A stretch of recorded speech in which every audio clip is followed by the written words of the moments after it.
We plan for so many things in our lives, but unfortunately, very few people plan for driving retirement. That should be discussed early in life. My name is Michelle Alex. I'm the Community Outreach Coordinator for the Registry of Motor Vehicles. Presenting workshops across the state allows me to talk with so many older drivers and family members, caregivers, providers. What I notice mostly in doing this job for more than 20 years, older drivers, if they have not prepared for driving retirement, find it very difficult to give up the keys because they've not explored any of the options that are available in their community. Opposed to older drivers who have thought about driving retirement and even planned for giving up the keys. People who do not think about driving retirement have a very difficult time moving from driver's seat to passenger seat, or to even get their mind around not having keys.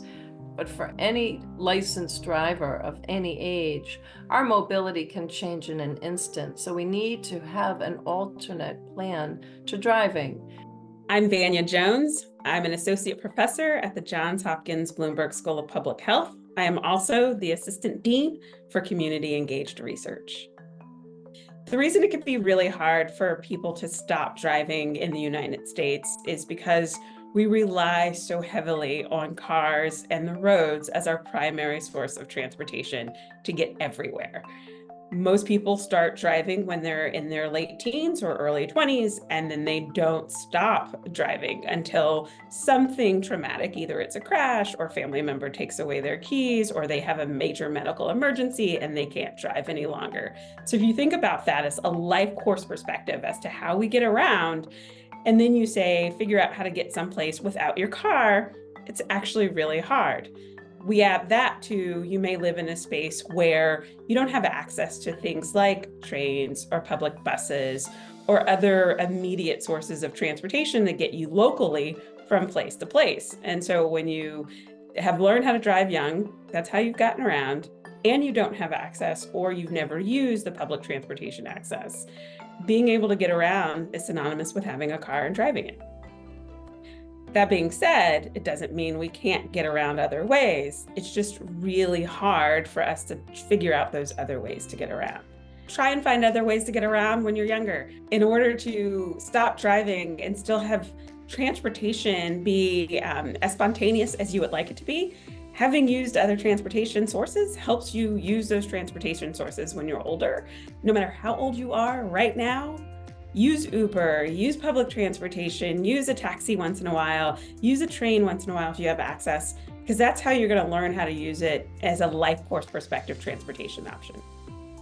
Make a comprehensive list of the places that you have driven to over the past week.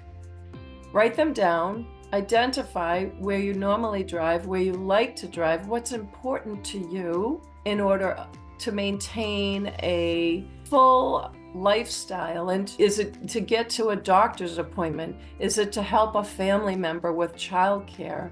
Is it to volunteer in the community?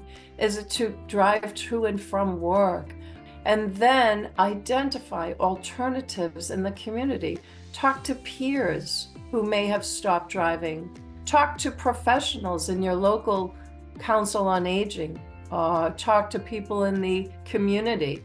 Discuss it with family members. Talk about, hey, if I decide to stop driving, can you help? Is there a way for you to provide a ride? So many times family members can be a solution for an older driver who's struggling with the decision of not driving. The MBTA, as well as regional transit authorities across Massachusetts, have a program called travel training, where these agencies will help a person, no matter what the age, understand and to take public transportation. How do you pay your fare? How do you find out what the bus route is or what the train route is? And these travel trainers will accompany the person on a trip, essentially a field trip to a destination. Teach them how to use public transportation, help them become familiar with what is needed to access transportation. And that makes a huge difference in a person's willingness to explore alternatives to driving. It's also very important to understand that if I develop a medical condition, the effects of that medical condition may impact my ability to drive. So talk with the doctor, have that honest conversation, whether it's the eye doctor or whether it's your primary care physician or a specialist. If you notice that, let's say, for example, your range of motion is not as good as it should be, or your agility is declining, or your vision or hearing or cognitive ability is declining. All of that is tied into driving. And it's so important to remember that driving is a very complex skill. It requires head to toes in terms of fully functioning and driver fitness. I recommend to maintain driver fitness, stay active and engaged. If there's a stretch and tone class in the community, that will improve your ability to drive.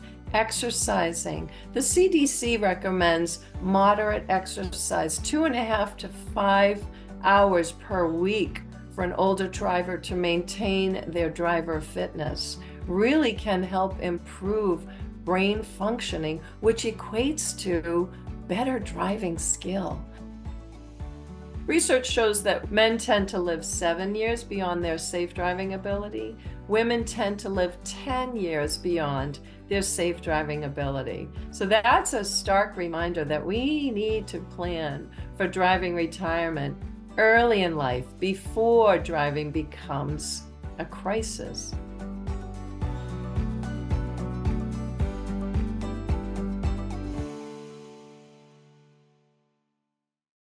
To take this course and learn about others, click on the link in the description and subscribe to this channel.